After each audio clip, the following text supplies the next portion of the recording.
শহীদ রাষ্ট্রপতি জিয়াউর রহমানের ৪৫তম শাহাদাত বার্ষিকী আজ। ১৯৮১ সালের এই দিনে চট্টগ্রাম সার্কিট হাউসে সেনাবাহিনীর কিছু বিপদগামী সদস্যের হাতে নিহত হন তিনি। ১৯৭১ সালের মুক্তিযুদ্ধ শুরু হলে চট্টগ্রামের কালুরঘাট বেতার কেন্দ্র থেকে স্বাধীনতার ঘোষণা পাঠ করেন জিয়াউর রহমান। তিনি মুক্তিযুদ্ধে ১ নম্বর সেক্টরের সেক্টর কমান্ডার এবং ব্রিগেড ফোর্স জেড ফোর্সের অধিনায়ক ছিলেন। মুক্তিযুদ্ধে অসামান্য অবদানের জন্য পান বীর উত্তম খেতাব। এছাড়া বাংলাদেশের বর্তমান ক্ষমতাসীন রাজনৈতিক দল বিএনপির প্রতিষ্ঠাতা ছিলেন তিনি। ইউসুফ আলীর রিপোর্ট। ১৯৬৩ সালের ১৯ জানুয়ারি বগুড়ার বাগবাড়িতে জন্মগ্রহণ করা জিয়াউর রহমান ৫ ভাই বোনের মধ্যে দ্বিতীয়। ব্রিটিশ আমলে কিছুদিন বগুড়া ও কলকাতায় বসবাস করলেও ১৯৪৭ সালে ভারত পাকিস্তান ভাগ হওয়ার পর বাবা মনসুর রহমান ও মা জাহানারা খাতুন রানীর সাথে করাচি চলে যান। লেখাপড়া চলাকালে ১৯৫৩ সালে করাচির কাকুল মিলিটারি একাডেমিতে ক্যাডেট অফিসার হিসেবে যোগ দেন জিয়াউর রহমান। এরপর ১৯৫৫ সালে সেকেন্ড লেফটেন্যান্ট পদে কমিশনপ্রাপ্ত হন। করাচিতে ২ বছর কর্মরত থাকার পর ১৯৫৭ সালে ইস্ট বেঙ্গল রেজিমেন্টে স্থানান্তরিত হন তিনি। ১৯৫৯ থেকে ৬৪ সাল পর্যন্ত পাকিস্তানের গোয়েন্দা বিভাগে কাজ করেন জিয়াউর রহমান। ১৯৬০ সালে পূর্ব পাকিস্তানের দিনাজপুর শহরের বালিকা খালেদা খানমের সাথে বিবাহবন্ধনে আবদ্ধ হন। ১৯৬৫ সালে ভারত ও পাকিস্তান যুদ্ধে খেমকারান সেক্টরে অসীম বীরত্বের পরিচয় দেন তিনি। ১৯৬৬ সালে জিয়াউর রহমান পাকিস্তানি মিলিটারি একাডেমিতে প্রশিক্ষক হিসেবে নিয়োগ পান। ১৯৬৯ সালে তিনি মেজর পদবিতে জয়দেবপুরের ২য় ইস্ট বেঙ্গল রেজিমেন্টের সেকেন্ড ইন কমান্ডের দায়িত্ব লাভ করেন। ১৯৭০ সালে চট্টগ্রামে নবগঠিত ৮ম ইস্ট বেঙ্গল রেজিমেন্টের সেকেন্ড ইন কমান্ডের দায়িত্ব লাভ করেন। ১৯৭১ সালের ২৫ মার্চ রাতে পশ্চিম পাকিস্তানি হানাদার বাহিনী পূর্ব পাকিস্তানের নিরস্ত্র বাঙালির উপর হত্যাযজ্ঞ চালালে সে রাতেই বিদ্রোহ ঘোষণা করেন জিয়াউর রহমান। সংকটকালীন মুহূর্তে ২৬ মার্চ কালুরঘাট বেতার কেন্দ্র থেকে বাংলাদেশের স্বাধীনতার ঘোষণা করেন তিনি। স্বাধীনতা যুদ্ধে ১১ নম্বর সেক্টর ও জেড ফোর্সের কমান্ডার হিসেবে তিনি যুদ্ধে অংশগ্রহণ করেন। যুদ্ধে বীরত্বের জন্য তাকে বীরোত্তম উপাধিতে ভূষিত করা হয়। স্বাধীনতার পর ১৯৭৩ সালের মাঝামাঝি তিনি ব্রিগেডিয়ার জেনারেল পদে এবং ওই বছরের অক্টোবরে মেজর জেনারেল পদে পদোন্নতি লাভ করেন। ১৯৭৫ সালের ১৫ই আগস্ট শেখ মুজিবুর রহমান হত্যার পর ৭ নভেম্বর মেজর জিয়াকে গৃহবন্দী করা হলে সিপাহী জনতার বিপ্লবের মাধ্যমে তাকে মুক্ত করা হয়। ১৯৭৬ সালের ১৯ নভেম্বর তাকে পুনরায় সেনাবাহিনীর চিফ অফ আর্মি স্টাফ পদে নিযুক্ত করা হয়। ১৯৭৮ সালে ৩রা জুন রাষ্ট্রপতি নির্বাচনে জিয়াউর রহমান জয়লাভ করেন।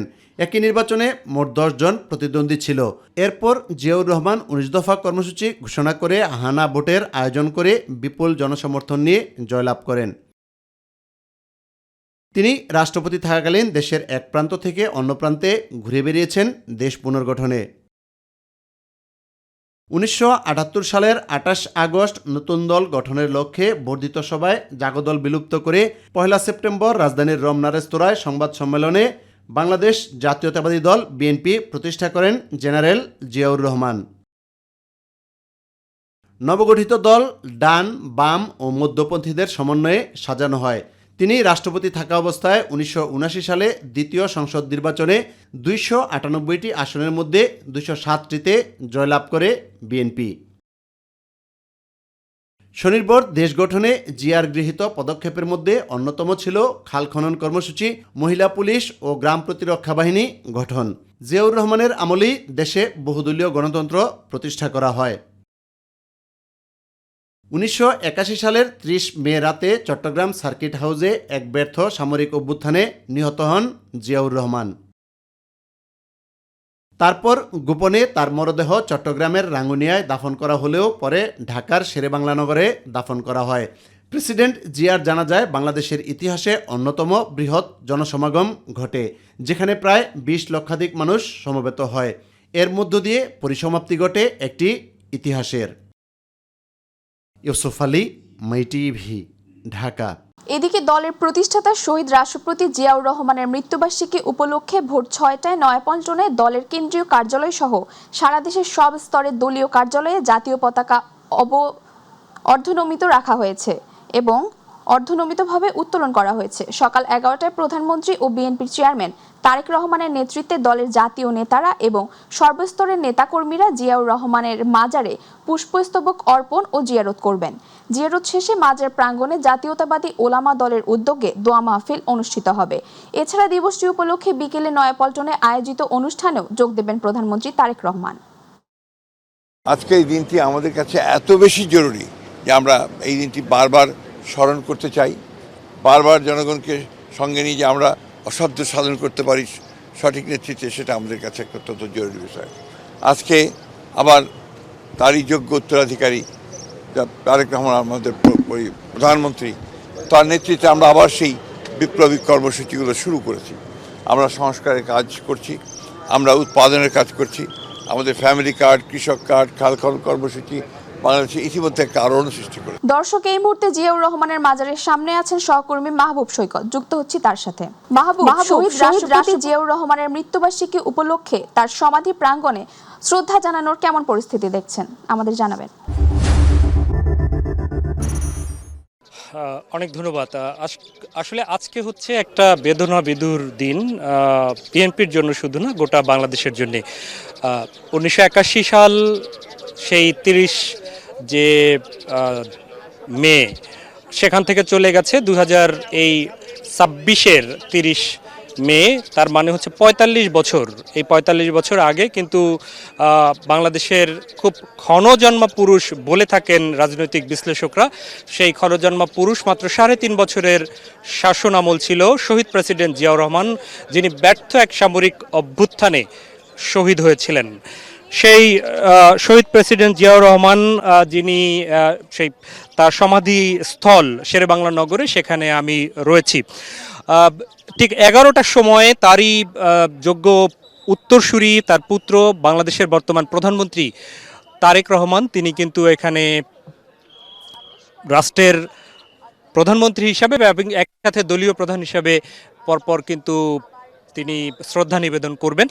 ইতিমধ্যেই আমরা সকালবেলা দেখেছি যে এখানে এসে বিএনপির মহাসচিব এসেছেন অন্যান্য নেতৃবৃন্দ।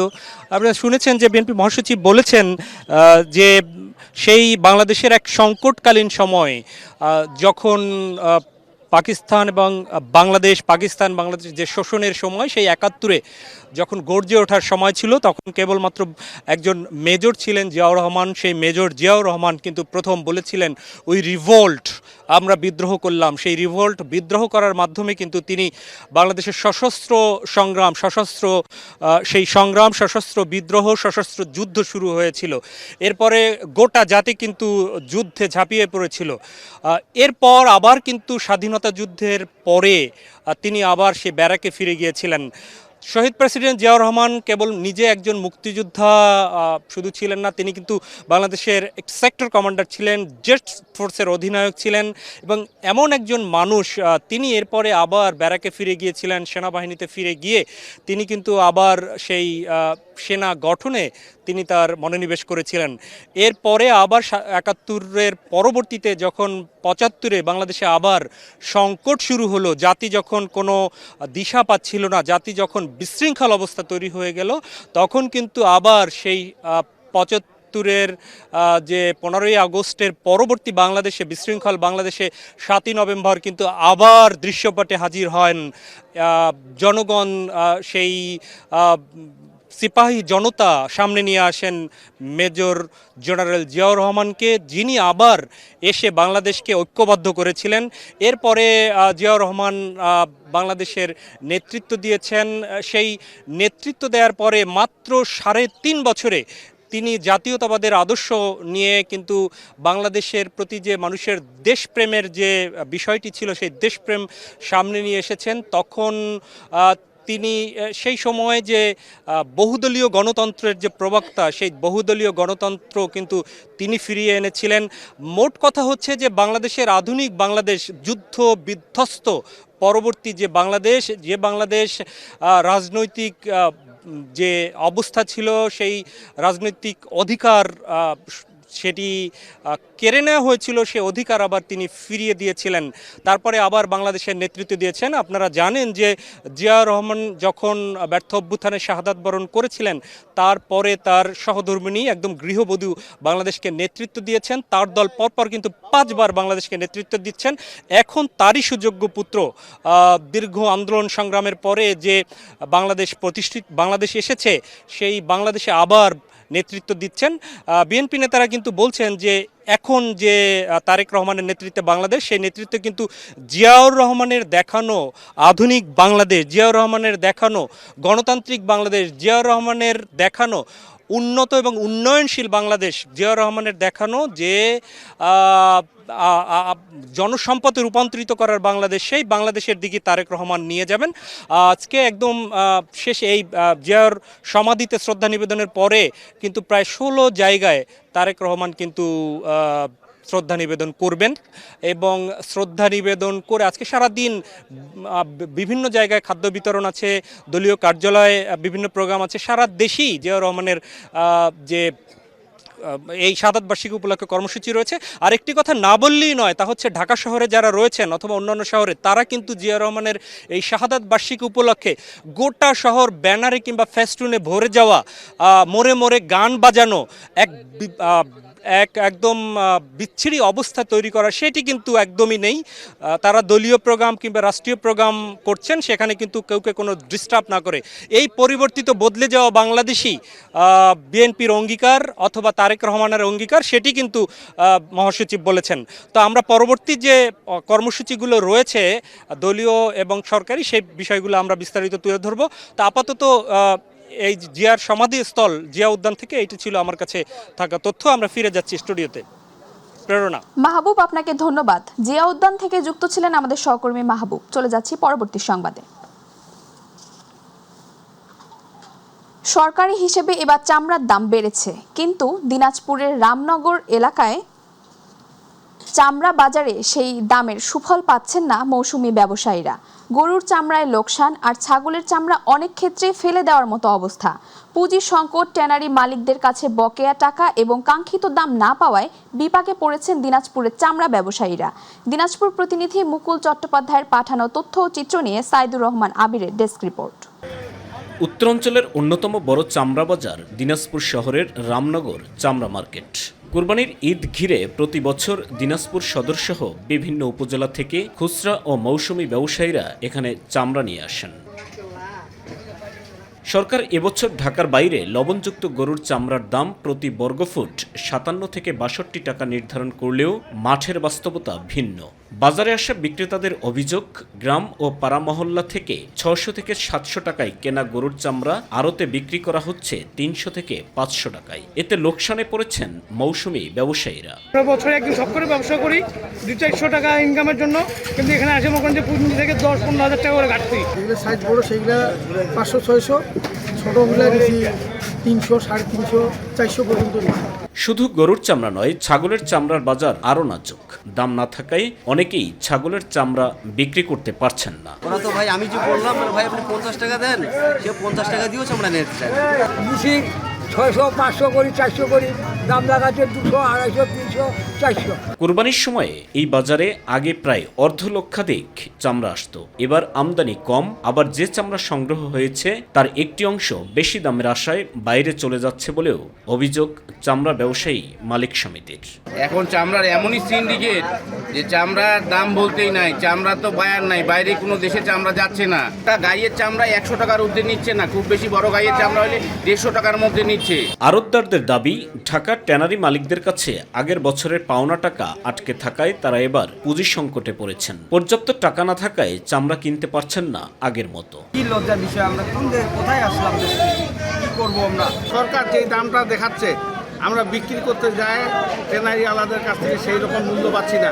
ব্যবসায়ীরা বলছেন, সময় মতো ট্যানারির বকেয়া পরিশোধ, পুঁজি সহায়তা এবং সরকার নির্ধারিত দাম বাস্তবায়ন না হলে দিনাজপুরের ঐতিহ্যবাহী চামড়া বাজার আরও সংকটে পড়বে।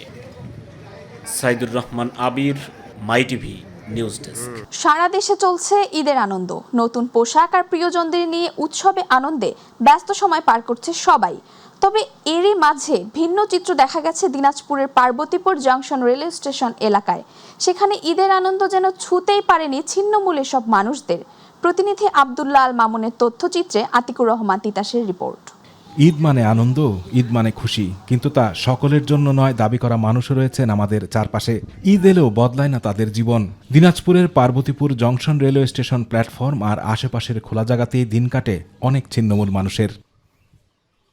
চারপাশে যখন ঈদের আনন্দ, তখনও পুরনো ছেঁড়া কাপড়ই দিন কাটছে তাদের। অনেকের ভাগ্যে জোটেনি একবেলা ভালো খাবারও। কেউ ভিক্ষে করেন, কেউ বা বোতল কিংবা কাগজ কুড়িয়ে যা আয় হয় তা দিয়েই করেন জীবিকা নির্বাহ। আমি একজন অসহায় মানুষ, আমাদের কাছে আসলে ঈদ বলতে কিছুই নেই। এই প্রতিদিনের মতো ঈদের দিন ওই যে আজকে স্টেশনে বসেই কাটালাম। যারা একটু গরিব দরিয়ে আছে তারা যদি একটু গরিবের পাশে একটু দাঁড়ায় হেল্প করে তাহলে তাও ভালো চলতে পারবে। ঈদের দিনও খেয়ে না খেয়ে আবার কেউ ঘুমিয়ে দিন পার করেছে। আমার ভক্তি হইলে আপনে দিবে, যেটুক দিবে ওইটুকুতে লাখো শুকরিয়া। আমরা কারোর সাথে অসন্তুষ্ট নই, মানুষের সাথে ওগুলো নিয়ে অসন্তুষ্ট হওয়া যায় না। এদিকে সমাজসেবা অধিদপ্তর বলছে চলতি বছর বয়স্ক, বিধবা, প্রতিবন্ধী সহ উপজেলার প্রায় অর্ধলক্ষাধিক মানুষকে বিভিন্ন ভাতার আওতায় আনা হয়েছে। বরাদ্দ সাপেক্ষে নিয়ম অনুযায়ী বঞ্চিতদের ভাতা প্রাপ্যতা নিশ্চিত করা হবে বলেও জানান এই কর্মকর্তা। বয়স্ক, বিধবা, প্রতিবন্ধী শিক্ষা কিংবা অনগ্রসর ভাতা, অনগ্রসর শিক্ষা এবং যেটা ইজরা ভাতা সহ ইন টোটাল হচ্ছে 40,042 জন। এই সংখ্যাটা আমাদের এখানে আসলে ভাতা পাবে এবং যদি কেউ অবশিষ্ট থাকে আর কি উপযুক্ত হলে আমরা নর্মালি যেটা হয় আর কি বরাদ্দ সাপেক্ষে আমার পর্যায়ক্রমে ভাতার আওতায় নিয়ে আসি। বিশেষ দিনে একবেলা আহার কিংবা নতুন পোশাকও জোটেনি পার্বতীপুর জংশন রেল স্টেশনে আশ্রয় নেওয়া ছিন্নমূল মানুষদের। সমাজের বিত্তবানরা এগিয়ে এলে পূরণ হবে তাদের ভালো থাকার স্বপ্ন, এমনটাই বলছেন সংশ্লিষ্টরা। আতিকুর রহমান তিতাস, মাই টিভি। প্রধানমন্ত্রী তারেক রহমানের নেতৃত্বে উন্নয়ন অগ্রযাত্রায় আর্থিক, সামাজিক, মানসিক দৈন্যতা দূর করে তাদের স্বাবলম্বী করে গড়ে তোলা এবং সর্বসময় তাদের পাশে দাঁড়ানোর জন্য কাজ করছে বর্তমান সরকার। দিনাজপুরের ঘোড়াঘাট এবং বিরামপুর উপজেলায় মঙ্গলবার বিকেলে অনুদানের চেক ও চাল বিতরণ অনুষ্ঠানে সমাজ কল্যাণ ও শিশু বিষয়ক মন্ত্রী doctor AJM Zahid Hossain MP এসব কথা বলেন। এ সময় বিরামপুর সার্কেল ASP হারিস চৌধুরী, উপজেলা বিএনপির সভাপতি মোহাম্মদ তরিকুল ইসলাম, সাধারণ সম্পাদক মোহাম্মদ ইকবাল হোসেন, প্রেস ক্লাবের সভাপতি সাংবাদিক মতিয়ার রহমান সহ অনেকে উপস্থিত ছিলেন। ঝালকাঠি 2 আসনের সংসদ সদস্যের স্বামী সাবেক সংসদ জুলফিকার আলী ভুট্টোর 26তম মৃত্যুবার্ষিকীতে আলোচনা সভা ও দোয়া মাহফিল অনুষ্ঠিত হয়েছে। মোল্লারহাট জেট ভুট্টোর ফাউন্ডেশন আয়োজনে অনুষ্ঠানে প্রধান অতিথি ছিলেন ঝালকাঠি 2 আসনে বিএনপির দলীয় সংসদ সদস্য ইশরাত সুলতানা ইলেন ভুট্টো, বরিশাল মাধ্যমিক ও উচ্চ মাধ্যমিক শিক্ষা বোর্ডের চেয়ারম্যান অধ্যাপক মোহাম্মদ ইউনুস আলী সিদ্দিকের সভাপতিত্বে অনুষ্ঠানে আরও উপস্থিত ছিলেন নলছিটি উপজেলা বিএনপির সহসভাপতি শহীদুল ইসলাম, উপজেলার স্বেচ্ছাসেবক দলের আহ্বায়ক তৌহিদ আলম মান্না সহ দলীয় নেতাকর্মীদের পাশাপাশি বিভিন্ন শ্রেণী পেশার মানুষ অংশ নেন। শহীদ রাষ্ট্রপতি জিয়াউর রহমান ও সাবেক প্রধানমন্ত্রী বেগম খালেদা জিয়ার রুহের মাগফিরাত কামনায় অসহায় ও ছিন্নমূল মানুষের মাঝে খাবার বিতরণ করা হয়েছে।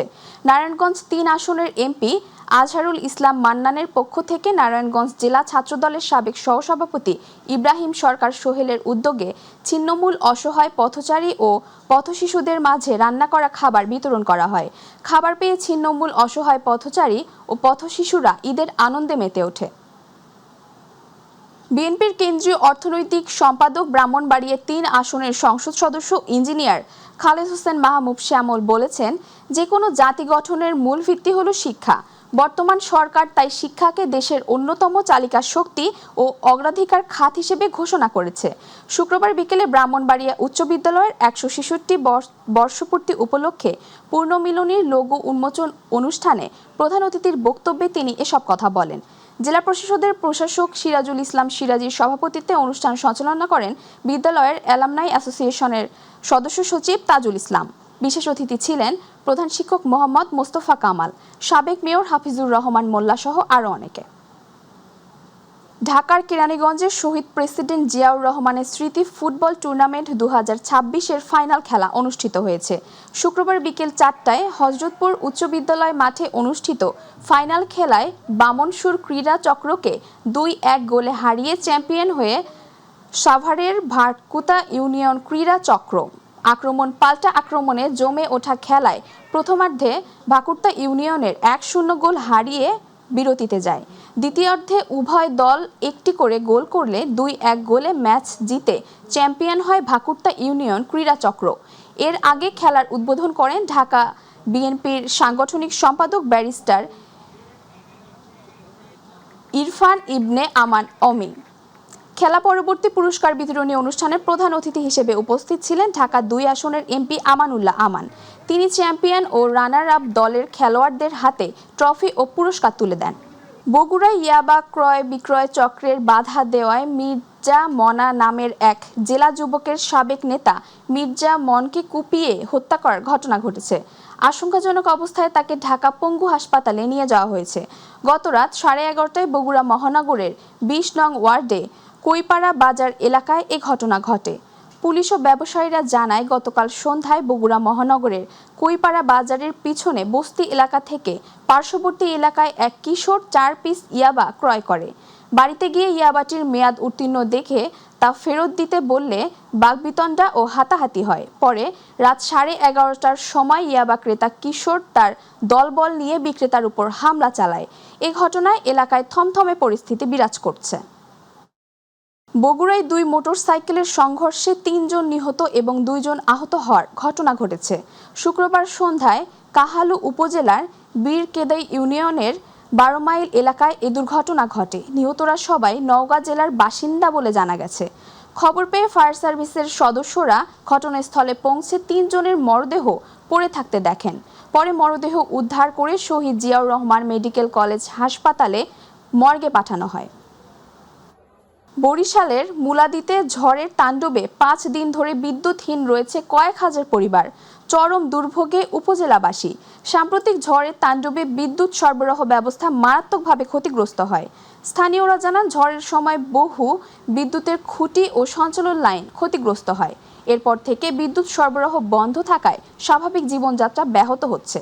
শিক্ষার্থীদের পড়াশোনা, ব্যবসা বাণিজ্য এবং দৈনন্দিন কাজকর্মে দেখা দিয়েছে স্থবিরতা। এদিকে বিদ্যুৎ বিভাগের কর্মচারীরা ক্ষতিগ্রস্ত এলাকায় মেরামত কাজ চালিয়ে যাচ্ছেন।